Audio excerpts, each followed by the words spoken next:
40 na ngapi? 40 ndio hiyo mstari wa mwisho kama ni 48. Zaburi 40 na ngapi? 46. 106. 40 hiyo mstari wa mwisho kabisa. Zaburi 106. Mstari fungu lake la mwisho.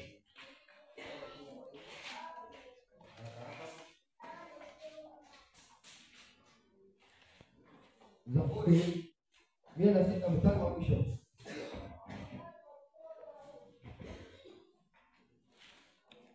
Zaburi 106 mstari wake wa mwisho. 48 nasema hivi. 48 nasemaje? Ahimidiwe Bwana. Na ahimidiwe Bwana. Na ahimidiwe Bwana. Na ahimidiwe Bwana. Mungu wa Israeli. Mungu wa Israeli. Tangu milele hata milele. Ndio. Watu wote na waseme amina. Bwana Yesu asifiwe. Amen. Watu wote wanyamaze. Waseme amina. Bwana Yesu asifiwe. Amina. Bwana Yesu asifiwe kabisa. Amen. Adventures, Bwana Yesu asifiwe. Amen. Bwana Yesu asifiwe. Amen. Sasa wakati wana wa Israeli walipo ukisoma kitabu cha inasema Jesus receive power. YRP 3 paragraph 3 inasema ya kwamba wakati neno la Mungu lilipokuwa likiongewa pale Israeli, watu wote walikuwa wanasema amina. Lakini watu wa sasa naamini ya kwamba wananyamaza. Na ndivyo naona mtumishi hata wakati wa kuja kwa Yesu, watu wengine watabaki ya kwamba kana kwamba wao ni wazembe. Kwa sababu gani? Unaona ya kwamba unashindwa kuwahi hapa mapema. Sasa wakati mwingine watu wanasema ya kwamba wanatarajia Sunday law. Wewe unatarajia Sunday law wakati ambapo unakuja kanisani asubuhi kumekushinda. Je, utangojea Sunday law? Bwana Yesu asifiwe. Amina. Kama Sunday law ni kuoa, je, mambo ambayo unashimishwa ni ya mwili wako na je unashindwa? Je, mambo ambayo mafuta yanakuja kama unashindwa na madogo, je, utastahili kweli? Bwana asifiwe. Amen. Na ndiko mtumishi na sanga ya kwamba wanachama ama tunawaita wanachama ama kikundi ambao watu wanaenda pale, anaogopa kuchelewa ili asiyakatoa nini? Fine. Lakini mambo ya Mungu, kwa sababu Mungu alipishi kwa haraka, watu wameweka chini na kuyakanyanga. Bwana Yesu asifiwe. Nipe Yeremia 13:15. Mungu akatuambia kwamba leo nataka tuangalie historia ya wana. Naomba mtu mmoja akaweze kuweka ubao hapa.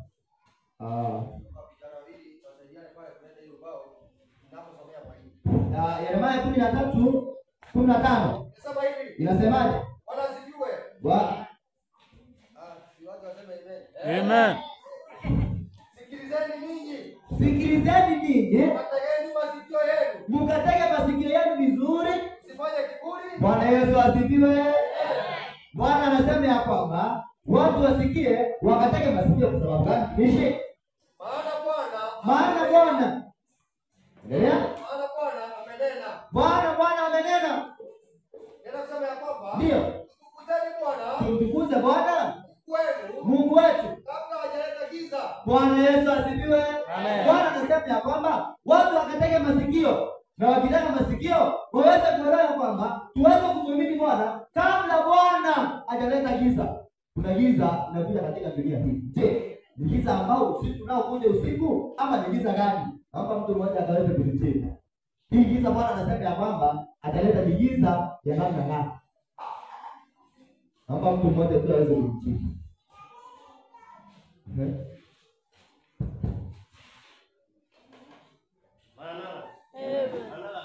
Amina. Giza ile inaletwa kwa maana hakuna ibada iliyo ya Bwana. Ibada hiyo itakuwa giza. Bwana asifiwe. Amina. Sasa mtumishi wa Yesu andiko sababu hatuna muda. Nenda kusema ya kwamba Tunaendelea kusema Qur'ani. miguu yenu haijakuwa juu ya milima yenye giza. Bwana Yesu asifiwe. Amen. Mungu anasema ya kwamba tumwamini Bwana kabla Bwana hajaleta giza. Na hiyo giza miguu yetu kabla haijajikwaa katika wapi? Juu ya milima yenye giza. Bwana Yesu asifiwe. Milima yenye giza. Mlima kilimani katika Biblia. Isaia 2:2. Mlima kilimani katika Biblia. Tunaona ya kwamba miguu yetu kabla haijajikwaa katika milima. Isaia 2:2 mtumishi. Nasema hivi, Ndio. itakuwa katika siku za mwisho. Itakuwa katika siku za mwisho. mlima wa nyumba ya Bwana. Mlima wa nyumba ya Bwana Atawekwa imara juu ya milima. Bwana asifiwe. Amen.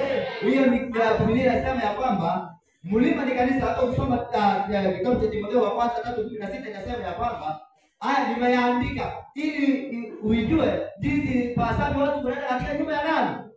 Nyumba ya Bwana. Sasa hii giza Isaya 60 aya yake ni ile ya kwanza. Yeremia ilikuwa 13:15. Unaona ya kwamba hii giza inaenda kuja kufunika watu na watu wajikwae, miguu yao iweze kujikwaa katika giza na ijiweze kujikwaa katika milima, iweze kujikwaa katika kanisa. Na hivi unaona ya kwamba watu wengi kwa siku za leo wapo gizani.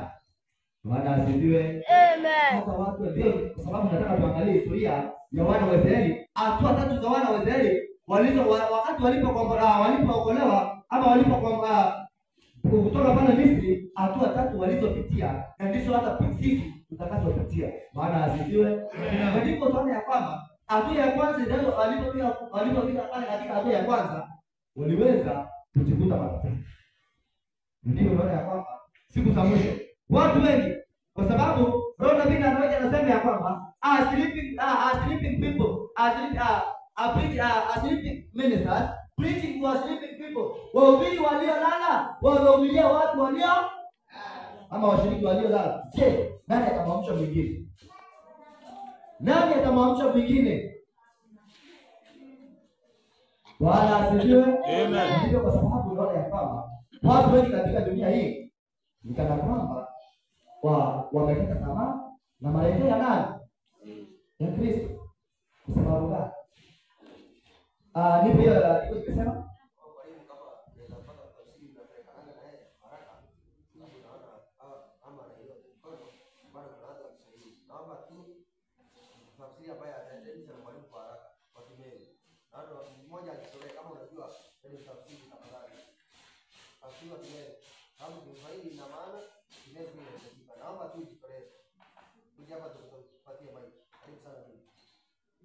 nani atajitolea kimelo tafsiri? Naomba tafadhali, kama uko sawa, usipoteze muda wa mwalimu.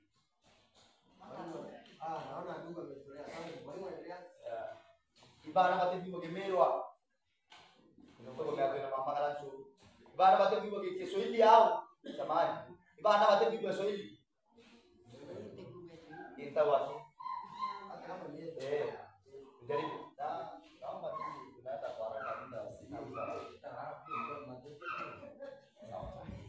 hilo andiko nilikuwa nimetoa fungu gani? umetoa kitabu cha Isaya 60. Isaya 60 aya yake ile ya kwanza na ya pili. Sema hivi. Ndio. Biblia pumzi ya Mungu inasema hivi. Kilingani. Ondoka uangaze. Mungu anasema ya kwamba ondoka uangaze. Bwana Yesu asifiwe. Wewe ukero dale. Lea. Kwa kuwa nuru ya Mungu imekuja. Bwana anasema ya kwamba ondoka uangaze kwa kuwa nuru imekuja. Ukero dale na kwa nuru kuja. Na utukufu wa Bwana umekuzukia. Endelea. Anasema kwa maana tazama giza litaifunika dunia. Kwa maana tazama giza litaifunika nini? Dunia. Endelea.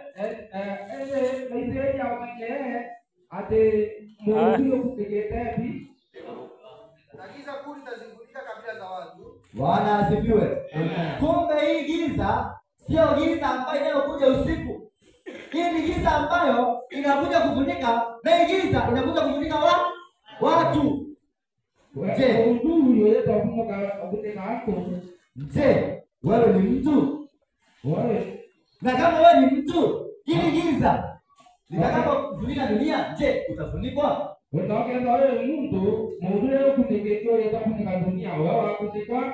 Lakini Bwana ametupa tumaini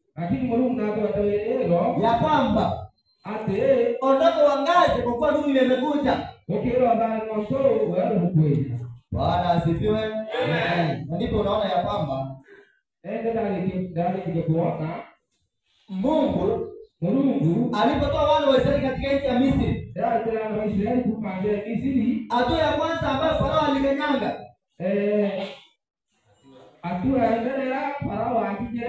sikia hatua alikanyanga wana wa Israeli ile bila alisema ya kwamba kitabu cha Kutoka nipe 8:26. Kuma neno sala 26. Kutoka 28. Hiyo ni hatua ya kwanza wana wa Israeli walipokombolewa katika kutoka nchi ya Misri. 8:26.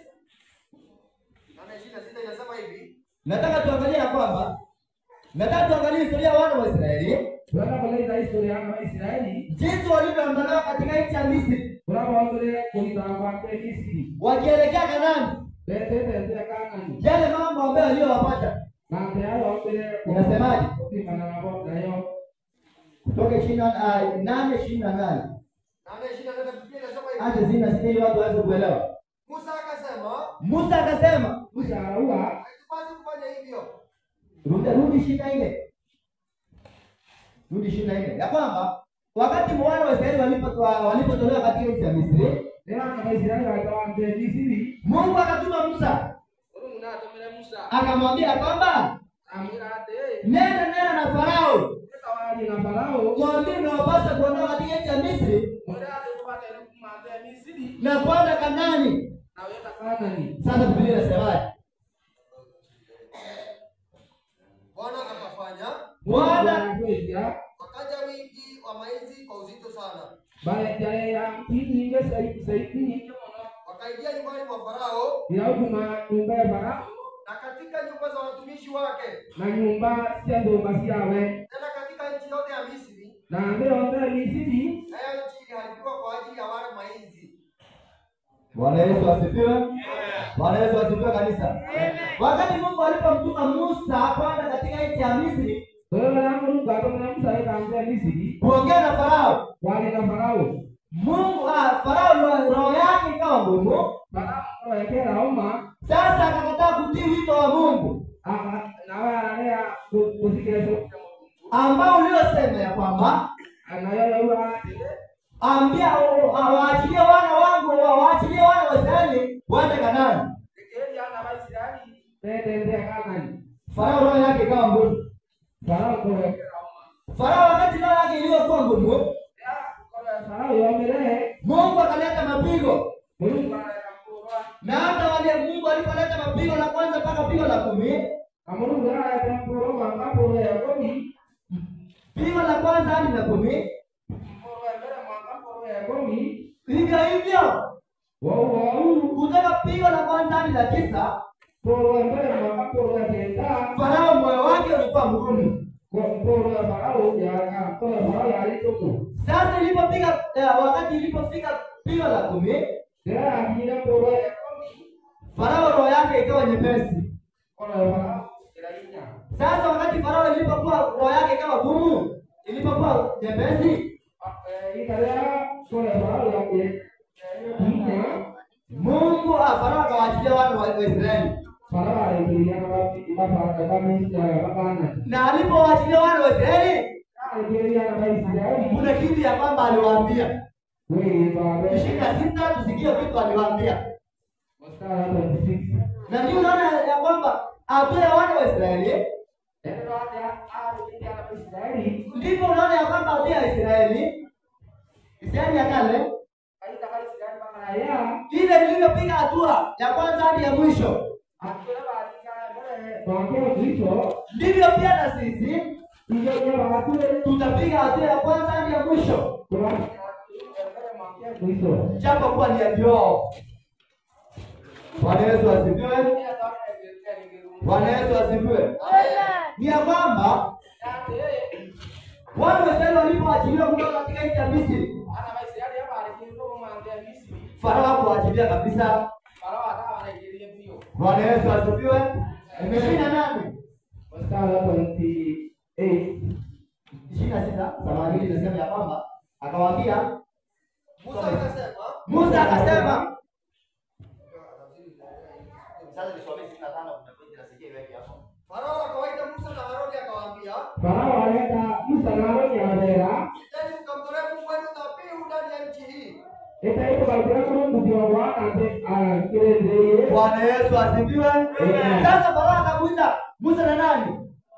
Na Haruni akamwambia kwamba Musa Farao akanisa Aroni aberake nimekubali ya kwamba wetegeria mwende mtolee Mungu ibada. wetegeria Mungu kiongwana Endelea mtumishi.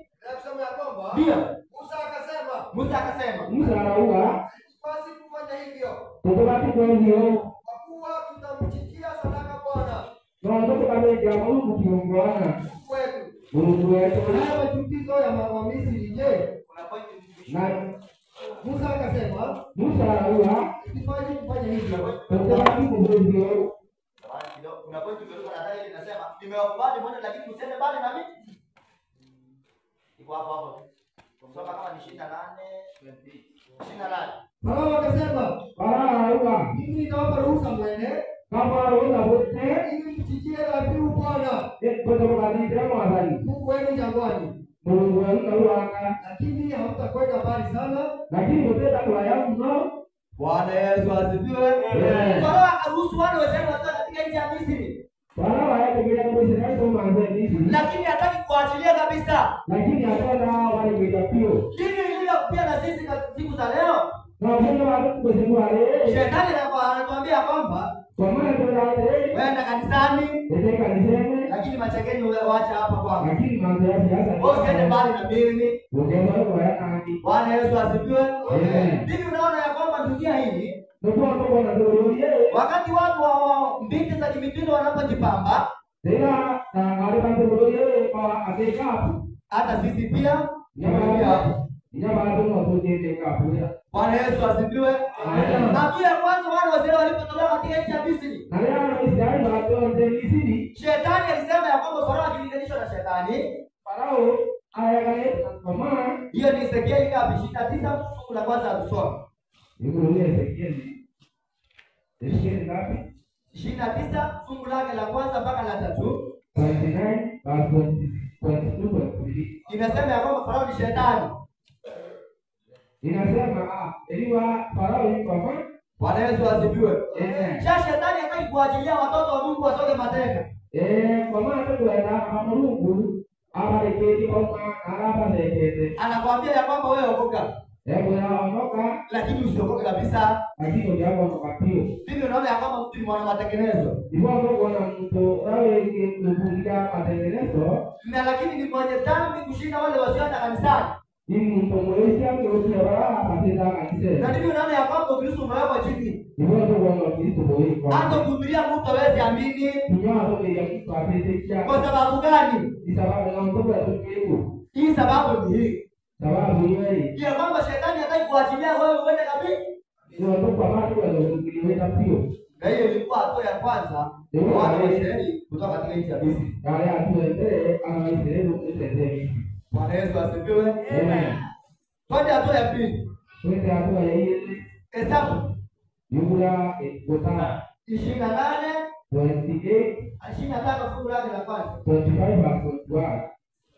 Kutana 25 mstari wa kwanza inasema na hivi. wale mstari wa mbele.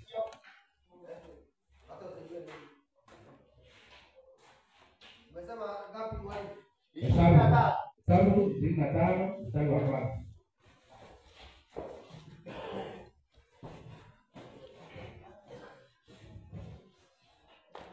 Topic ya mwalimu anasema kwamba hatua 4 za wana wa Israeli ambazo ndio hatua ambazo tutakanyanga tutakapofika Kanaani ya mbinguni. Hatua 4. Kama hujaandika mafungu yako, hatua 4 za wana wa Israeli, hatua ya pili. Hatua ya kwanza tumeona ya kwamba mwalimu amesema ya kwamba Shetani anatuachilia kidogo tu kama vile Farao aliachilia wana wa Israeli, lakini akamwambia msiende mbali sana. Bwana sijue. Nimesema hivyo kwa sababu wao wameingia saa hii. Mwalimu anapoendelea. Bwana Yesu asifiwe. Amen. Tunaona ya kwamba kila mtu anaona huyu baba. Mtu anaona ile kibao. Unaona ya kwamba Tunaona hiki kinasema Shitimu. ndio huyu basi. Hii inasema Yordani. Mungu wa Jordan. Hii inasema Kanaani. Mungu wa Kanaani. Na wana wa Israeli walipoondolewa katika nchi ya Misri, Aliana hapa Israeli watu wa Misri. kuna hatua walifika ambayo inaitwa Shitimu. Uyajua kwa Israeli kabila ile wasi. Na hiyo nchi ambapo walikuwa katika nchi ya Shitimu. Aliana ile wasi. Hebu tusome Biblia inasemaje. Mishi 25 fungu la kwanza. Basi Israeli akakaa Shitimu ana Israeli baada ya ndogo wa Steve. Kisha watu wakaanza kuzini pamoja na wanawake wa Moabu. Ida baada ya mfezi wa Malaya makaba na aliba baba wetu wa Roha. Moabu. Bwana Yesu asifiwe. Amina. Kanisa Bwana Yesu asifiwe. Amina. Adventures Bwana Yesu asifiwe. Bwana Yesu asifiwe. Amen. Tunaona ya kwamba watu wazee walipofika katika stimu, Jana Waisraeli baada ndogo wa Steve. ndipo walipoanza kufanya uzinzi. Ila baada ya mfezi wa Malaya. Je, Yoja sisi katika siku zetu baru kuisi ado stimu yetu ni ipi? stimu ado teleko. Bwana asifiwe. Amen. Nani angeweza kunipa jibu? Ndogo ni teleko.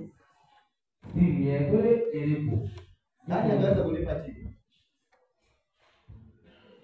Ndogo kompa so yoja. Tunaona pia kwanza Wana ndio mbele. Farao hataki wana wa Israeli watoke kwake kabisa. Ana Waisraeli Farao atendekeza kwa pio.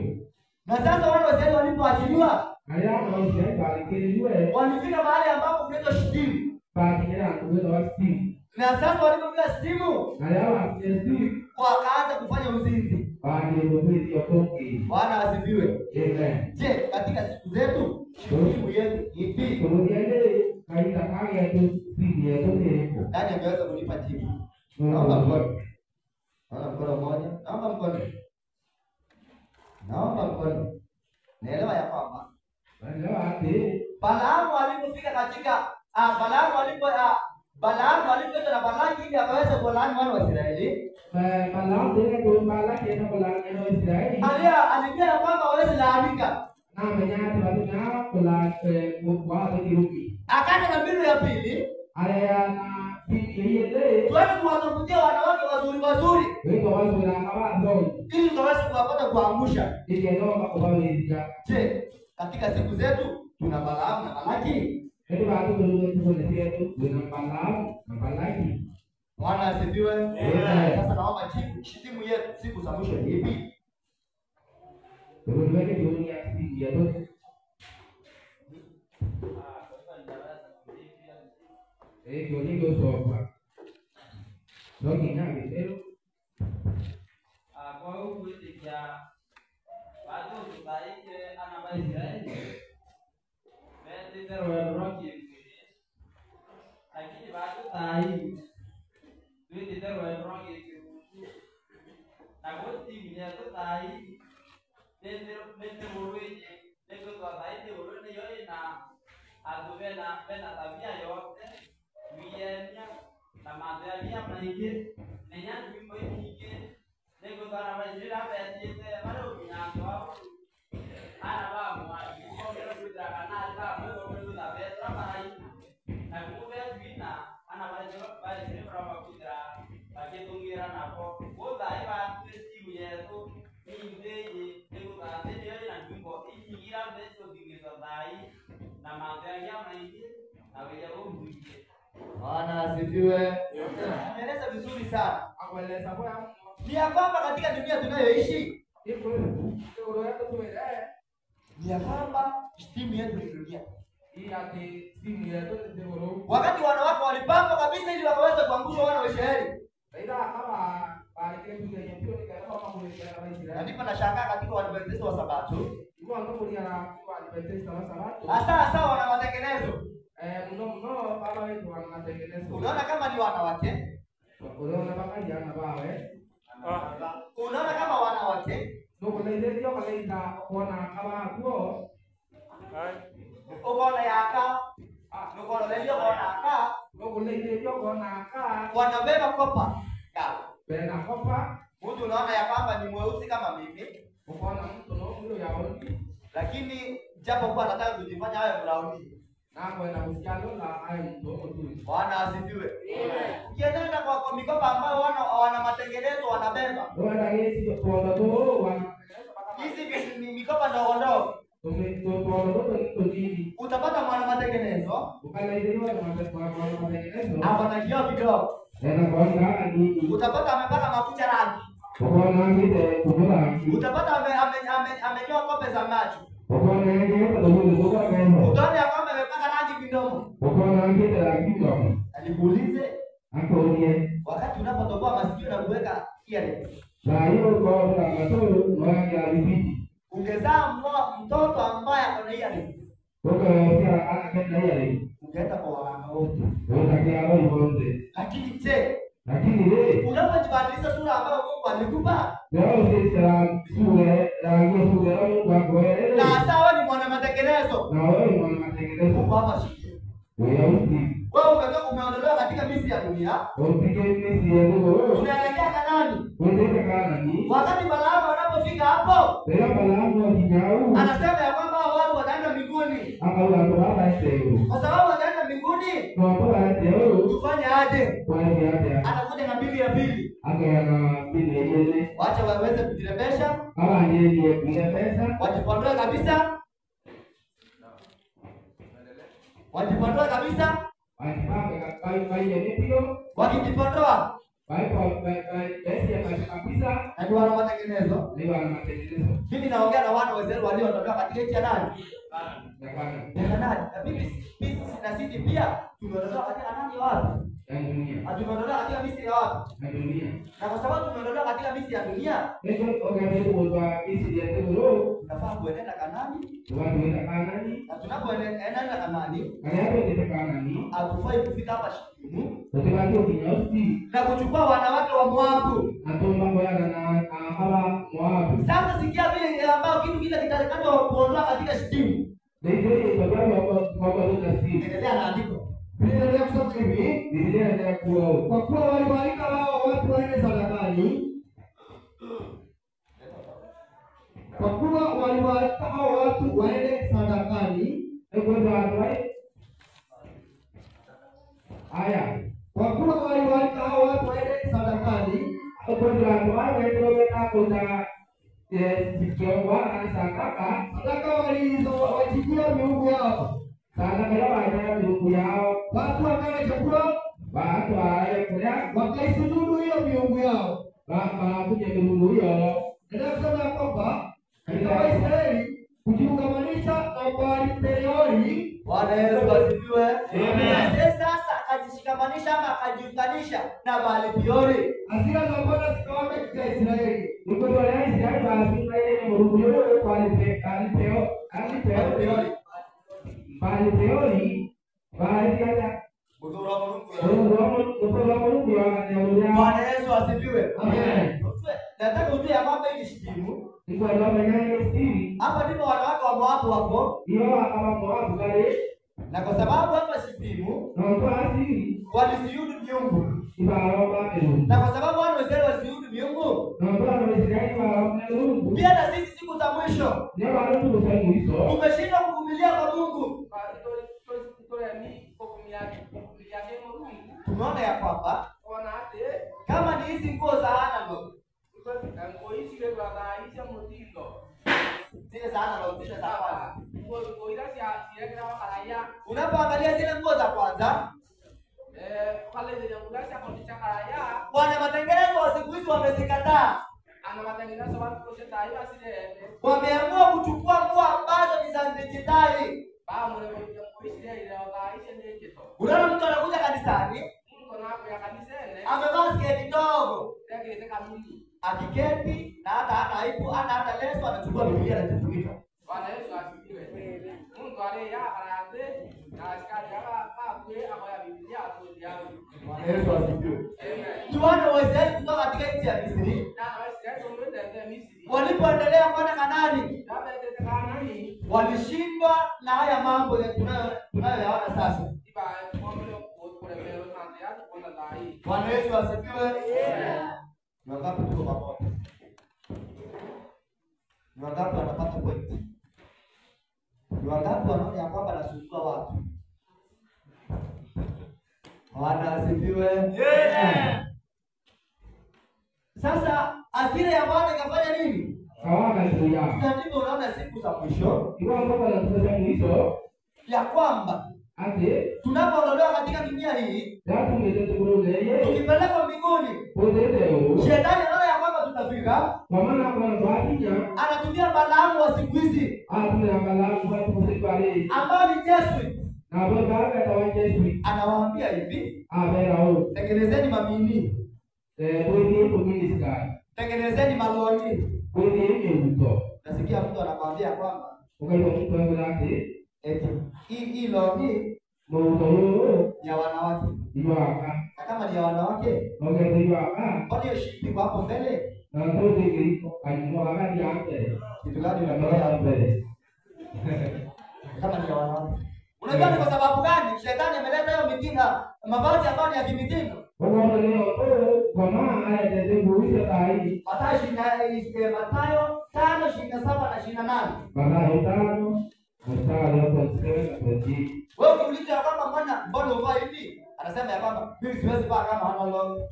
Hapo ndio mstari ndio Abrahamu akaona akuru ana atobaba kilokete. Ndipo nashauri ambao ni vijana, Hivyo ndio kashauri yako ya ndio vijana. kwa sababu mtu anaona kama hajavaa long ajikaze vizuri, Kwa sababu mtu anayevaa anajiweka kama huyo ameunyangua ya hawezi pendwa. atendwa. Ndipo kwa sababu mimi nashauri vijana, nawaambia Ndio ndio shauri yako kamera. ukitoka pale waambie mtu Okay, watu hao kwa mtu mrudi asimame. akaloma. Hiyo ni mbwa. Umemkuru. Na kama ni mbwa, Mkuru. unajua tabia za mbwa ni zipi? Ndio tabia sekundi ile. Mbwa anabaka na wanaume wangapi? Hai, ndio ana baba. Baba ni pio. Nabeba shingo napeleka nyumbani. Mbaya. Na kama unaoa mwanamke ambaye amevaa longi, Baba anaona mtokao ile tamo. mtu anajitreni kwa mwanaume mapema, Mtu anayeenda kwa sababu mapema. unapeleka mwanaume mwenzako nyumbani. Uende kwa Mungu. Na kama mnakuwa wanaume wawili, Ndio itakuwa aje? Angalia yangu. Wanaweza wasifiwe. Ndio naambia wakati ninapotoka hata kuhubiri kwa upendea, Bwana ndio itakuwa kutoka nao. naambiaka watu hivi. Kuna watu Siku moja jaribu wewe mwanamke wako, kukuelewa wana mkao. huyo amevaa longi, Ndio ndio mtu. mjaribu uende wewe uvae skati hiyo siku. Ndio mwalimu kwa ile na askari. Mwambie twende out. Bwana ndio out. Tuone kama anaenda. Bwana Kama sasa kuja baki, na aliyekuja anarudi nyumbani. wewe ni mwana wazimu. Tunaona kama ndo Ndio nashangaa naona hapa wanitengeneza hapa. ndio ndio kusikia anatenda na matengenezo. Waadventista wa Sabato Wakiweza watu wamevaa longi makanisani pia. ile ndio ndio kutoka kanisa. Wamesuka nywele kanisani. Ndio kwa kanisa. Kubwa hapa. Tunauti. Tunafanya uzinzi. Ndio bunge. Nataka naandika kuishi. Sasa ili tufanye nini ili tuweze kuondoa Steve? Tunaanza kama kuelekea kwa Ya. Mathayo 5:27-28 inasema hivi. Umesikia kwamba imenenwa usizini, Ndio kuipata kwa ndio kwa kweli ndio. lakini mimi nawaambia, Lakini ulipokwenda mtu atazamaye mwanamke kwa kumtamani mbona ndio ndamoka na kuiwa amekwisha kuzini naye na ndio kuongea kwa nawe. Bwana asifiwe. Amen. Shetani anajua ya kwamba Kwa maana kumenyate Mungu alisema mtu akiangalia mwanamke na kumtamani Mungu anawe pale ndio kana kuelekea amezini naye.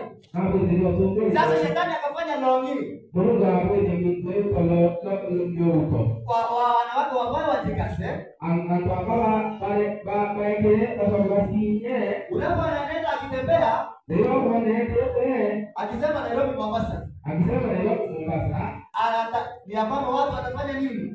ndio wanapo kama Unaona mtu amevaa miniskirt, ndio mtu anaweza kabisa alafu iko na kasiliti kidogo. alafu kwa wani Unaona vile unapata hapo inasema ya kwamba 100 mita kufika. kwa wale ndio wana yule wewe mama kayo kije Anakuambia si mbali ni hapa. hapo kwa yake Bwana Yesu asifiwe. Tuko wapi? tuko hivi. Bwana asifiwe. Kama tuko pamoja. Na ndipo naona ya kwamba Ipo kuona ile story ya leo inataka kufundisha leo ndio wale sana wakati tunapoondolewa kutoka katika nchi ya Misri, leo kuanza Misri kuna hatua ambazo tunafaa kuzishinda. kwa watu wa kusi. Sasa tunataka naandika kutumishi. kusema ya kwamba Ndio. jicho lako la kuume Wewe ndio yangu ya saidia. Sasa nataka turudi katika ile Hesabu 25 fungu la 5. Tuangalie tuone ya kwamba Wewe ndio kwa ngapi ilikuwa kotaiza kotala 25 Inasema hivi, basi Musa akawaambia waamuzi wa Israeli. Basi Musa akawaambia waamuzi wa Israeli, ndio Musa era aba Israeli waueni kila mtu kwa mtu wake aliyejitamanisha na Baal-Peori.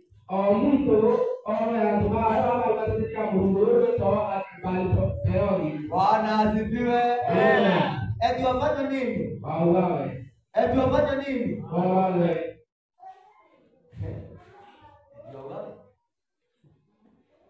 Je, Musa alipasira ya Bwana ikawaka.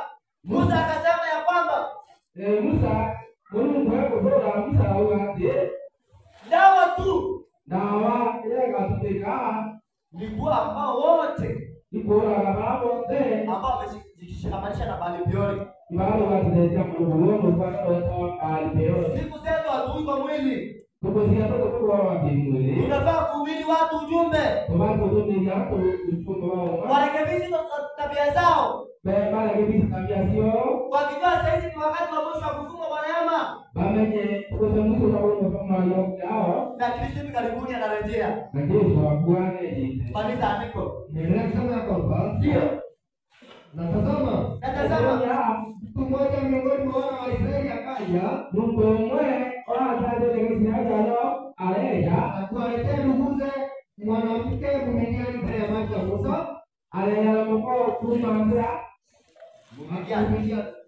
Mungu aliye mbele ya Musa mbele ya macho ya mkutano wote wa wana wa Israeli. na mbele ya Musa ni kama Israeli. Hapo walipokuwa walia mbele ya mlango wa hema ya kukutania, Na huu bali katika ukumbi wa kukutania kana uliangole twende naye Finehasi mwana wa Eleazari, na wewe mkoa Finehasi ehe mwana wa Eleazari mwana wa Aroni kuhani, alipoona jambo hilo wana wale Aroni hapo na huu akaondoka hapo katikati ya mkutano, au na wale ndega akashika fumbo au mkuki mkononi mwake, au ya tumtane sijawe akamwandama huyo mtu wa Israeli, akamwandama huyo mtu wa Israeli, aambia akamtoa Israeli ingia ndani ya hema nyuma yake, auma naye akawachoma wote wawili kwa mkuki wake. abati atamema kama auma Mungu mbele ndio pale alamu mtanetumo Yule mume wa Israeli na huyo mwanamke kati ya tumbo lake. na mtanetumo ya kuangalia kutoka kwa Bwana Yesu asifiwe. Amen. Tu ndipo tunapohitaji watu kama Finehasi siku za leo, Alipoeti kama ya Finehasi ambaye alisikia kwa sababu Bwana ameghadhabika. noto mfinehasi ndio Mungu akuzola Sasa hii hasira ya Bwana asili ya Mungu ili kutuliza, yendana mabonia lazima wale wote ambao wamejitwalia wanawake wa Moabu ando hapo wale ndio akawakuma mwabu waweze kuuawa, wamekuona wa na akachukua mkuki awaya tumo akawachoma wote wawili. abana au kama wale Ndipo hasira ya Bwana ikatulia. ndio mzola Mungu ndiye Bwana Yesu asifiwe. Amen. Siku zetu tunafaa kufanya aje basi? tuko sio watu kuwezi hata Tuko na dawa ambayo ni Yesu Kristo, tunatawana wewe tu watu sikiliza ambayo ukihubiriwa ukweli hapo ndio uweze kubadilika, bomba kwa uzinzi na ndipo utaweza kufika hii hatua. Mwanamke kila hapo kila ndio SD. Ndipo mwimbaji mmoja pale katika wimbo nambari 178 Mungu wangu ni Mungu kwa watu sio naye. alisema ya kwamba Yordani, Mungu wewe ndio nani? nataka tufike sasa, tuvuke hatua ya pili. Bora kuchagua yeye. Anasema siyaogopi maji katika Yordani, Ndio kila turugani ni Jordan. na ndipo wale wazee walipofika katika walipoondoka Simu Na wala wale si wakafika katika mipaka ya Yordani, kwa kile nyangine Jordan. wakati ambao Yordani ilikuwa inafura furifuri, Sasa Jordan ni jaribu ipite na ika mno. na Bwana akawaambia kwamba agizo litaendeni kupita katika mawingu. Na Mungu ameitei kwa kile turugani tu. Naona katika siku zetu hizi Mungu tukosia tu hii vitu ambavyo ni ndogo hivi, hii ndio ndio wakati mvua inapokuwa nyingi, Jambo ya kweli watu wanaogopa kupita katika hiyo mito, ante kabla okelela toyeni lakini ilikuwa inaitwa Yordani, lakini Jordani na wale hii ilikuwa inaitwa Yordani, kama Jordani na ambao wale wazee wanaambiwa wapite, ya misere ya watu na ngine walipokuwa wakipita na ya akikutira ilikuwa ni wakati ambao inafura. yote kaita hapo kaibamo Sasa nataka tusikie Mungu anasemaje. adabu wa Mungu wa Kitabu cha Biblia kuleta wa patriarch identity prophet identity 4:83 paragraph 3. Biblia. Paragraph 3.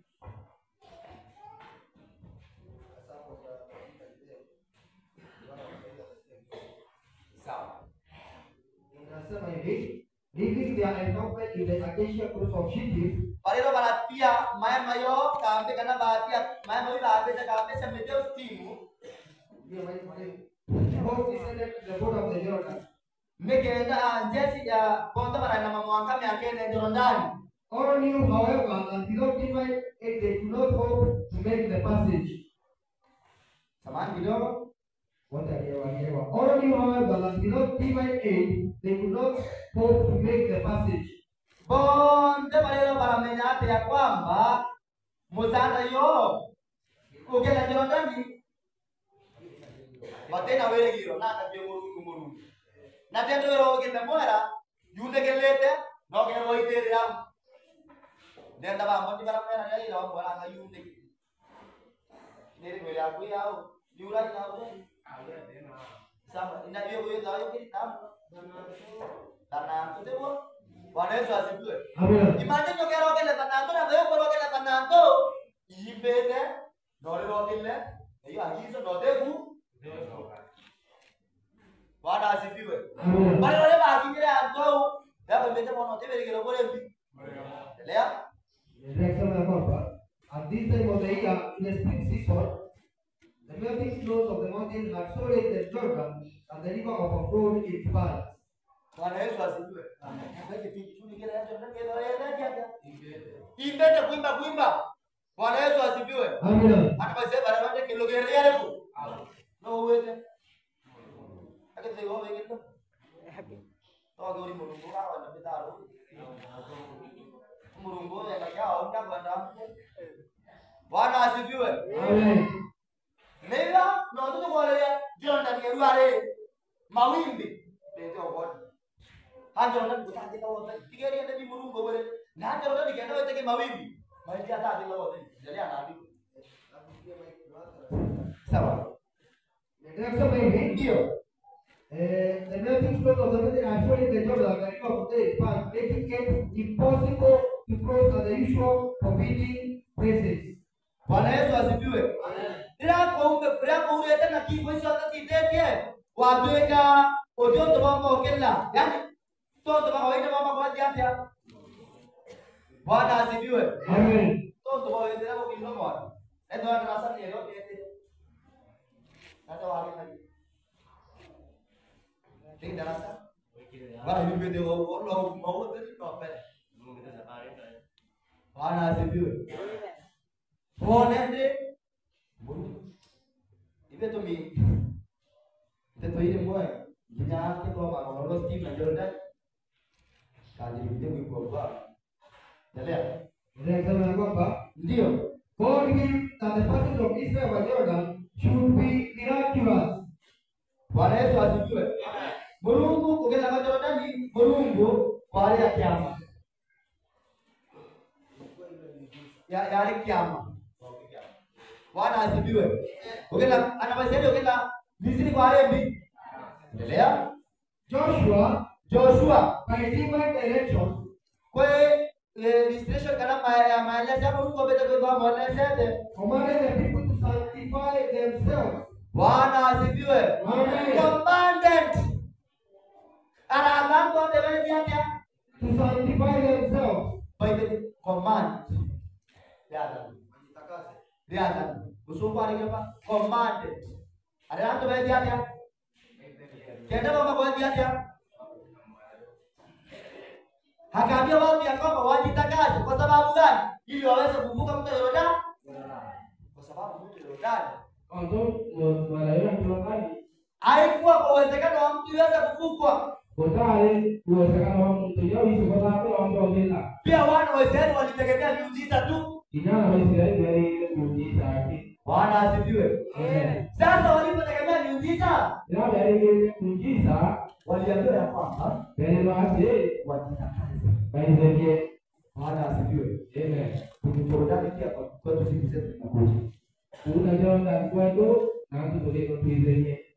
Kuna Jorodani ambayo inakuja Jordan ile ambayo ni kifungu cha Sandelo. na kio kibu kike kutoka Sandelo. Bwana asifiwe. Amen. Sandelo Na wewe wanagoba tukwetu mbele juu. inategemea mtu ambaye amejitakasa. Kuenda tora ulizeje Akagundua Mungu masika ambapo ndio basika ili akaweze kushinda. ikenda mbosika. Bwana asifiwe. Amen. Bwana Yesu asifiwe. Amen. Tuko pamoja.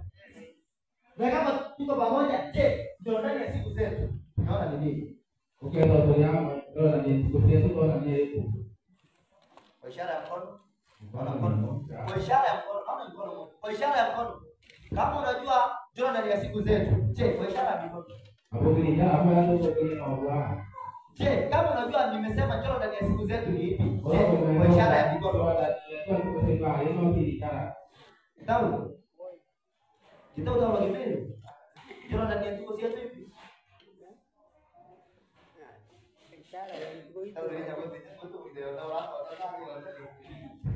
Sawa. Ndio ndani ya siku zetu. Nani atatuambia ni gani?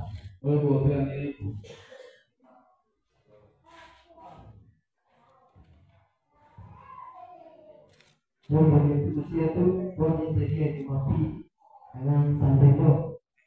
Hii kwa sababu ya hilo. Bwana asifiwe. Amen. Bwana Yesu asifiwe. Amen. Kuna mawimbi ambayo yanakuja Mwili wako unakeye ambayo yamefura furifuri. na sio kiunganiko kienda kibulibuli. Na yote atakayepita katika mawimbi Bora wanda kwamba kiunganiko ni yule ambaye Joshua alisema ya kwamba jitakaze. bora wanda Joshua kuna baadhi. Na je, kama unangojea Sandelo, Ukienda ndio Sandelo wewe. mambo ya kujidhibiti mwili wako na ulazimishi. Mambo ya kudhibiti kugandamiza mwili wako kana yowaza.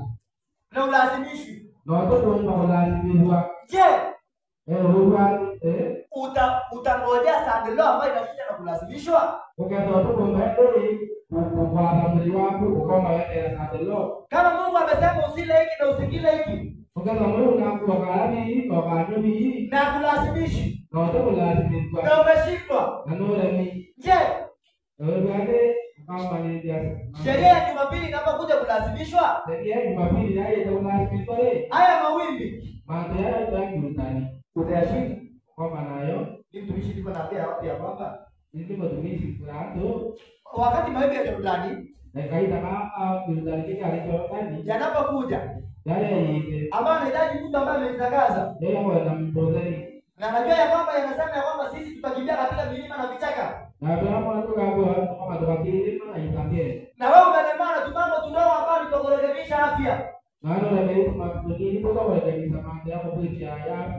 Sisi tunavyoendelea kutumia vitu ambavyo Mungu amesema tusitumie, na wakati tutakimbia katika vichaka hata chumvi yenyewe tutapata. Je, utatoa sukari wapi? Bwana Yesu asifiwe. Inauma? Inauma? Imewachoma? Bwana asifiwe. Na ndipo naambia watu ya kwamba tujitakase ili tuweze kupita mawimbi ya Jordani, kwa sababu kama hujajitakasa miujiza ambayo inayokuja kufanyika, ile ambayo inakuja kupitisha watu mawimbi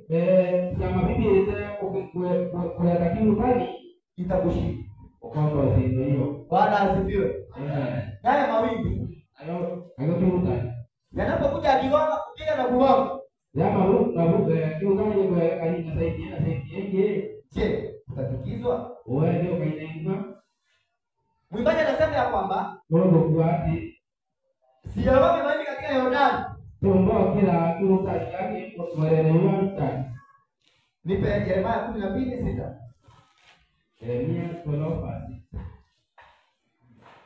Wapendwa,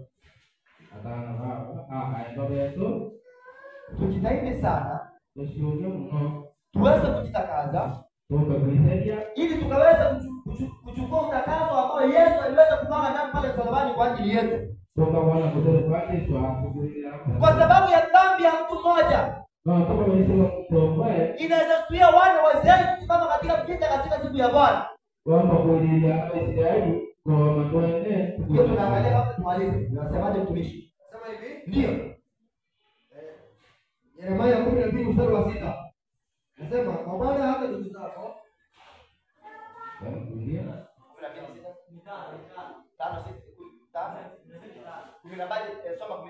ikiwa umepiga piga pamoja na hao waendao kwa miguu, wanda wano usikalolo bawe na kukanisia kama maulu nao wamekuchosha, na wewe kunosia basi wawezaje kushindana na farasi? wewe na ndio kwamba kumatakania ndio baadhi Ujapokuwa katika nchi ya amani usalama, na ndio ile na amani ndio mambo yao lakini utafanyaje hapo katika kiburi cha Yordani? wewe na ndio kwamba kuweza kaita kala azimana Bwana Yesu asifiwe. Amen. Kama umekaa umekimbia na watu ambao wanakimbia na miguu yao kuchosha, je, ukaenda leo kumatakania na ndio wale tena maulu ba kunosia utaweza hata ya pikipiki? wapa nyoa itakia Utaweza hata ya baiskeli? wapa nyoa itakia Kabla ufikie farasi utaweza hata ya gari? Mungu itakia baadhi ndio kwa nyangari. Bwana asifiwe. Amen. Je, mbia ambayo ni kuambia kuja kanisani mapema Wewe ni mapema kanisa. inakushinda. Mungu lemwa. Kiburi cha Yordani Yeye ni utajiri wa ndani wewe. utashinda. Kwa maana nakio. Kuamka asubuhi na mapema kuja hapa inakushinda. Wewe ni mapema kwa yako ulemwa. Tuko hapa kwa wiki moja, Kwa yako kitu lakini wewe still unaendelea kulala. lakini ukielewa kwa Mimi nashangaa sana. wewe ndio no. Tena naumwa Ni koromwa. ya kama nimeacha kitanda nyumbani Ndieleza kama sie. nakuja kulala pale chini, Akia mama mara. alafu mafundisho yanaendelea hapa, Lakini utani kuendelea. yaani naendelea kulala chini. Ani kuendelea kwa mama. Si afadhali ningelala nyumbani pale kuna kitanda. Baba ndio hapo siko mnetaka. Bwana asifiwe. Amen. Wapendwa, kasoro na tabia tuweze kurekebisha, Amen. kwa sababu Yesu anasema ya kwamba No ndio swali unapopiga mbio leo matukitelo na watu ambao ni wa miguu, na kama kudhibiti mwili wako umeshindwa. ukanyera mwili wako mrefu Kudhibiti mwili wako umeshindwa. kukanya mwili wako mrefu Je, sadelo ngoja ndio sana ndio kwa maana ambayo ni ya kulazimishwa ayone wala na kitwa vitu ambavyo ni vidogo vidogo ambavyo lazimishwa vimekushinda. na iko mingi ndio wala ndio iko mete Kuhudhuria baada ya kupasa vimeshindwa. kuya kuhudhuria tumeli noremi Kuhubiri wengine umeshindwa. kutumeli wake noremi Kuhubiri kwa matendo yako umeshindwa. kutumeli madili yako noremi Saka na sadaka umeshindwa kutoa saka na sana kabisa noremi na hujalazimishwa. no lazimizwa Na wakati utakapokuja kulazimishwa okay ndio lazimizwa na umeshindwa wenyewe kujidhibitiwa mwenyewe, Baba Mungu kuikana wewe kole utafanyaje? atogetia. Bwana asifiwe. Amen. Wapendwa, haya mambo yaliyo madogo, Mambo yao kwa ndio maliki. kwa sababu tunaambiwa taabu ambayo inayokuja katika dunia Mambo kwa kutana kwa gogo yeteke sikolo. haijawahi kuonekana kuwepo tangu misingi ya dunia, Kutoa kumalia ndio ya obelewe. na tunaona taabu ambayo Petro alisulubiwa kichwa ikiwa chini miguu ikiwa juu. Ndio kwa sababu hapa Petro baadhi yake kututa kwa kile ndio mambo ya leo. Na kuna hata wengine walichinjwa na misumeno, Na baadhi wanadai kwa misumeno. wengine hata kurushiwa wanyama ambao ni simba wanawala, Na baadhi wao simba waliwa. na tunaona hiyo ni taabu ambayo ni hatari sana. Ndio kwa sababu ya ni ndio kuno. Na sisi tunaambiwa ambayo taabu inakuja Na baadhi mlango yake haijawahi kuonekana tangu kuwepo misingi ya dunia. kumalia ndio pero Je, hiyo taabu ni ya jinsi gani? ule mlango ndio kati yake. Hebu nipe Maranatha January 25 paragraph ya mwisho. Maranatha 25 paragraph ya mwisho wa kitabu. Inasema hivi, Hebrews 7. Maranatha. If you do 7, you do 7. If you get 7, you get 7. kia wasi euro wasi bionde Wacha nikariri mtu ataenda kujisomea nasema if you lose heaven, ulilo kia wasi euro you lose everything. wasi bionde If you gain heaven, ukezo wende euro you gain everything. ukomba kwezo ilikuwa na bionde Sawa. Nimesema ya kwamba tufanye bidii sana ulilo kupetie mfueni no kuingia peponi. huku meo Kwa sababu tunaambia kwamba no tukulilo ate katika kitabu cha Wakorintho wa kwanza 2:9.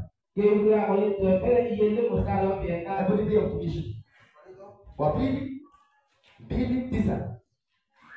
Wakorintho wa pili 2:9 Nasemaje? Biblia inasema kwamba Umepata venye? Soma. Maranatha. Naona kama mtumishi amepata sawa. nasema hivi, Ndio. maana naliandika kwa sababu hii pia. Maana naliandika kwa sababu hii pia. no to badilite no watu wadoke Maranatha ni kwa 13. Paragraph. Soma. Ile mwisho kabisa. Okay, akwati euro. Ukwati bionde. Okay, hukume euro. Ukwana bionde. Do not make a mistake in this matter. Okay, hapo kwa makosa ndio tobo ya wasi api. wasi euro Okay, hapo kwa makosa ya wasi euro. Bwana asifiwe. Umesemaje? Walito wapata hivi. Sisi kama ya. Leo wapata. Hivi sisi. Biblia inasema ya kwamba Umesemaje? kama ilivyoandikwa Kurabani mambo ambayo jicho halikuyaona mandhari ya kona wala sikio halikusikia na nyama ya taifa wala hayakuingia katika moyo wa mwanadamu, na nyama ya mtu itakuwa mambo yao mambo ambayo Mungu aliwaandalia wampendao. ya Mungu hapo ndio baba mwendete. Bwana asifiwe. Amen. Ambao mbingu ambao tunaambiwa tusikose, Ule kwa ndugu yako haya tunaambiwa hata mawazo yako hajawahi fikiria mambo ambayo yako huko. nyama bali ya kama ni mambo ile nao. Bwana asifiwe. Amen. Hiki kitu ambacho unajua ya kwamba ni kizuri kabisa. Wewe ni ndio kuona hivi ya pio. Wengi wanatamani gari, Hapa ndio kwa ile ya kutoka gari. wengine wanatamani nyumba za mawe, Watu wale jamaa mpaka maisha. wengine wanatamani wawe matajiri kupindukia, watembea na hama na hivyo sasa. Baadhi wale kama walivyo kama wale jana mmoja. Wanaona ya kwamba ni mambo mazuri mazuri. Haona mandia Lakini mambo ambayo tumeanajua pale mbinguni lakini mambo yako ukweli na leo haijawahi ingia katika mafikira yetu. nataka kama bawani ya mtu. Wala kitu halijawahi kuyaona. Nyama yake ya dai ya kwa ndogo. Wapendwa, tunaambiwa Mungu ambayo mambo amewaandalia wale wampendao. Na mambo ya kuendelea tokea tubara kama muendete. Bwana asifiwe. Amen. Na ndipo tunaposoma ya Yoshua Kutoka mbele ya Joshua 7, moja tusome fungu la kwanza uruke la tisha. hadi kutoka mstari wa pili ugongo ya kenda. Yoshua 7 mstari wa kwanza na wa 9, Biblia inasema hivi, Ndio. ili wana wa Israeli walifanya dhambi Lakini ana Israeli wabudilia katika kitu kilichowekwa wakfu. kile tokea kaadere Maana Akani mwana wa Karmi mtoe kwa Akaja karibu. baadaye mwana wa Zabdi mwana wa Zera kabila ya Yuda alitoa baadhi ya vitu vilivyowekwa wakfu, noye tokea kaadere hasira ya Bwana ikawaka juu ya wana wa Israeli. Mstari wa 9 sasa basi. Bwana Yesu asifiwe. Akaja wa karibu. Mtu akawa anaokaleni Alienda akachukua kitu kilichowekwa wakfu. haya tokea kaadere Akachukua vyombo ambavyo walikuwa wamaliza watu wakaanza kuficha. baelwa intobira kwa vija koya mite Akaja wa karibu akachukua na akaficha. akani okaleni aoya na raisa Sasa walipoficha, endelea isile fungu la 9 linasemaje mtumishi? Maana Wakanaani na wenyeji wote wa nchi hii watasikia habari hii. Sasa Israeli alipokusoma hiyo mstari ambayo imepita inasema ya kwamba ukasoma mstari hapo kiluka ili wate Israeli walienda vitani Israeli waendelee tuene lakini hawakupata kushinda. lakini watoa belosi Na ilikuwa kawaida yao kushinda kila mara na yale kawaida yote kidei kaleote kwa sababu walikuwa na Bwana. no tu ale mwana Sasa kwa sababu Akani wa karibu amefanya dhambi, no akani okaleni na wete diwesia Yoshua akaenda akauliza Mungu ya kwamba Joshua aleka aone Mungu kade mbona tunaibishwa? Nyanda ni onto tumebaibishwa. Bado tumefadhaishwa. Ni onto kusogolea hivyo. Akaambia ya kwamba Alewa. nenda Eta ukaulizia watu. unyanto. Sasa mstari wa 19 mtumishi akaenda akachukua, akaanza na watu wote, akaanza mpaka akafika kwa mtu Moja. kumbe upelelezi hapa tunapiga kiburi pale. Leo niambia upelelezi witeo aje swali. Sasa Yesu anachunguza kila mmoja wetu. Yesu ndio anakutoa wote. Sasa ni mtu pale mbinguni kuna majina yanakubaliwa, mengine yakataliwa. Na hayo ndio maneno yanayotendwa hapa leo. Je, wewe umepita ambao ni Stimu ndio ukapita Yordani alafu ufika Kanaani ya mbinguni? Bwana Yesu asifiwe. Amen. Ndipo unaona ya kwamba ambao Yoshua akaenda akauliza Mungu.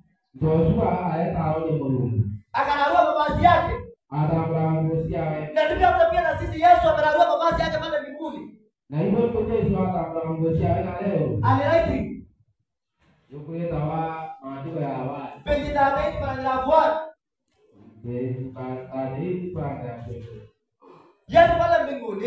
Yesu leo anainua mikono yake. Aliyopiga siawe. Wakati kumbe badala inapoendelea. Ya Maria tukungu wale kuendelea. Unapopata jina lako ya kwamba wao utatubu. Leo tunaamuru kila watimoro. Kabla malaika waamue kesi. Malaika watatu Yesu anasimama mbele ya Baba. Yesu akaomba mbele ya Baba. Anasema ya kwamba huyu mtu nilikufa kwa ajili yake. Tumpa muda ili akaweze kutubu.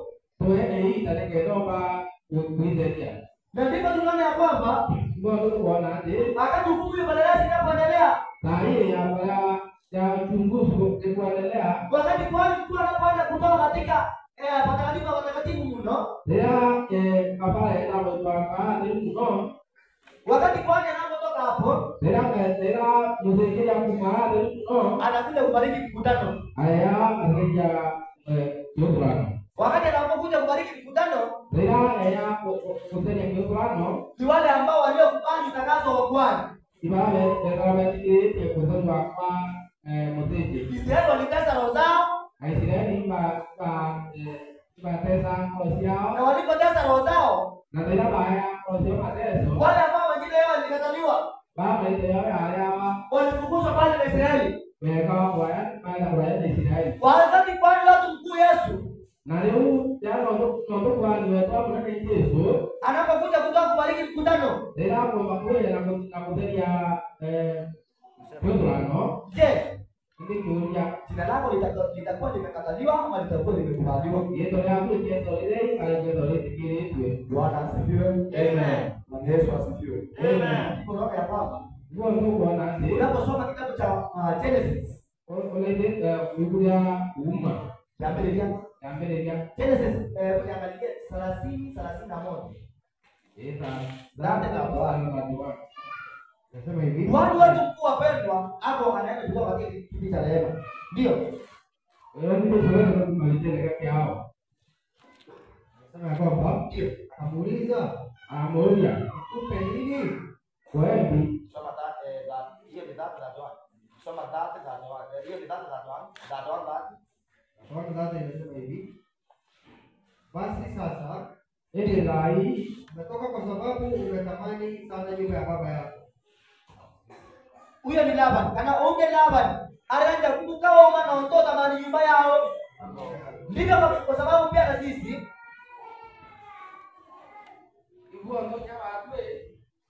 kwa sasa Shetani anasema ya kwamba wewe umekubali kuokoka.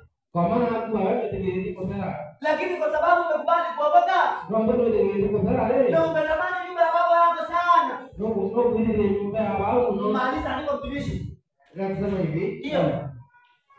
Bwana basi umeipa mbingu yangu. Bwana Yesu asifiwe. Amen. Shetani ndiye anauliza ya kwamba, je, umetamani kuondoka katika dunia?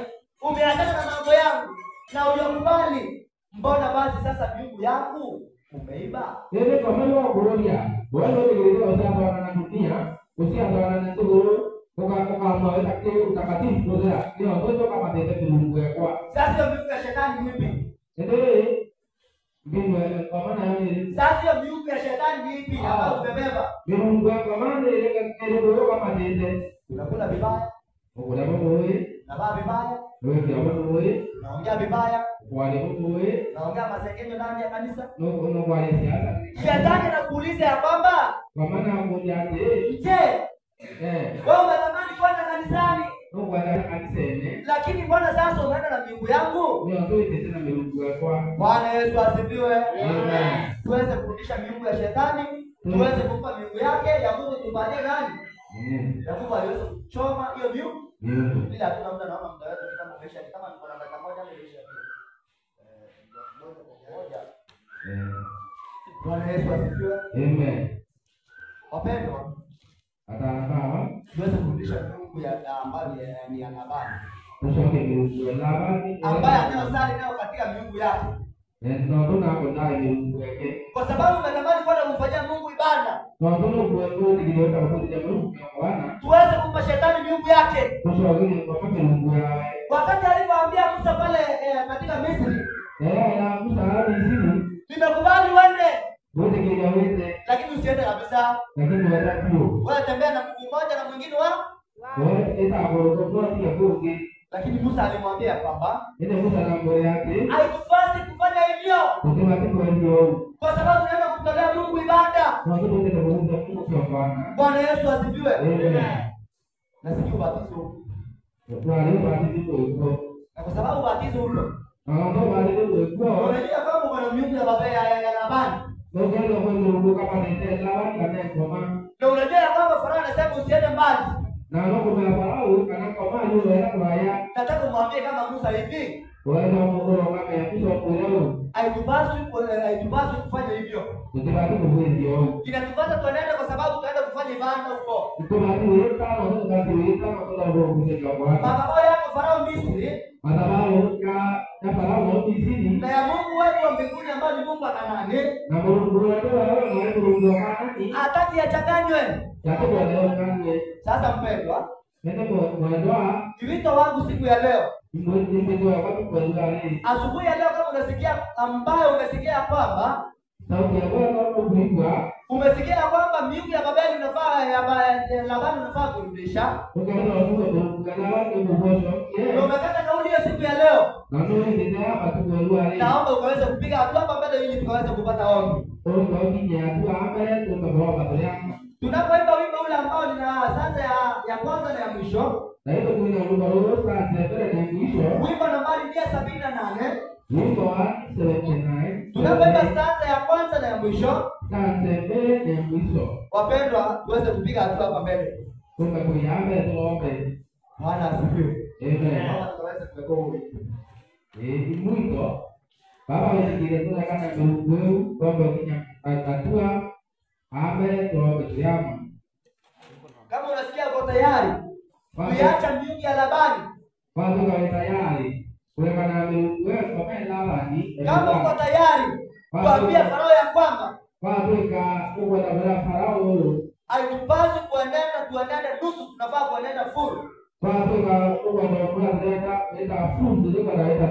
Kama ni ombi lako na mimi pia, uweze kupiga hatua mbele tuweze kupata ombi.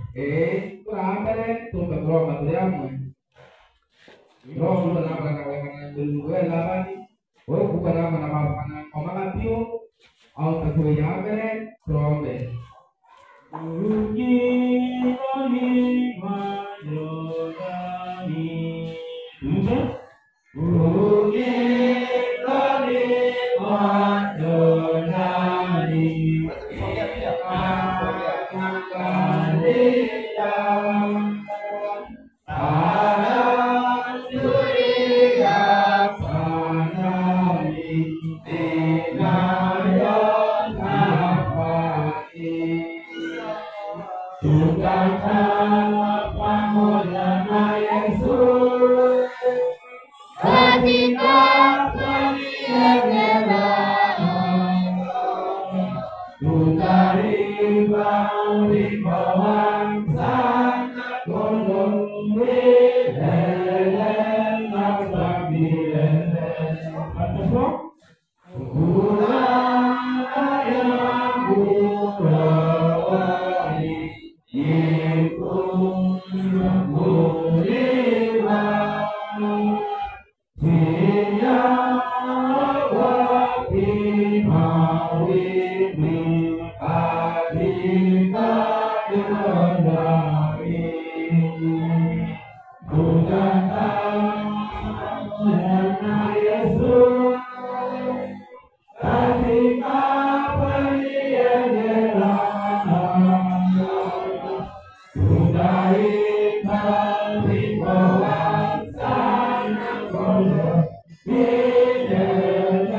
Wapendwa, inahitajika ili tusiweze kuogopa mawimbi katika Yordani, inafaa tujitoe kwa Yesu, inafaa tujitakase jinsi Yoshua alivyosema ya kwamba jitakaseni uchafu wa mwili wetu.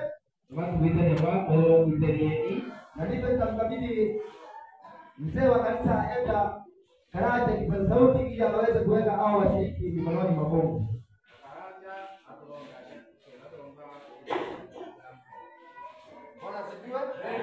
Tunapoomba wale wote ambao wako huko pia tuweze kuombea watu hawa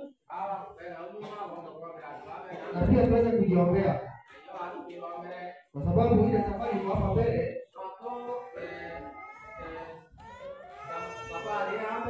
Sio safari naomba kama kuna mtu alikuwa anafanya anaitwa Glory, wewe mtu naomba aulize mwalimu ambaye anakuja atajibu. Au ni kwenye tu mwalimu haya asoja. Mama uliza kwa haraka. Bwana Yesu asifiwe. Amen. Nilikuwa sehemu nilikuwa nikitaka hasa kuuliza mavazi. Tukasoma kitabu cha Deuteronomy 22:7.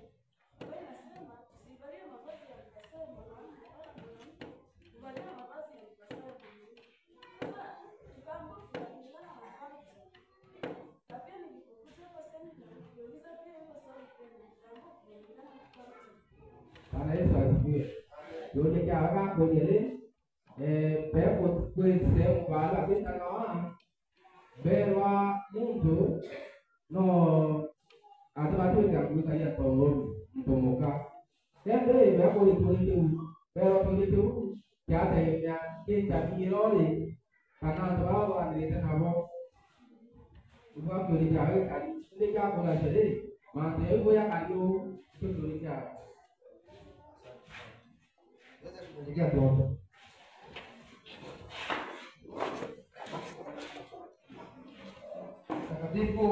Takatifu Mungu na Baba yetu kabisa na mbinguni.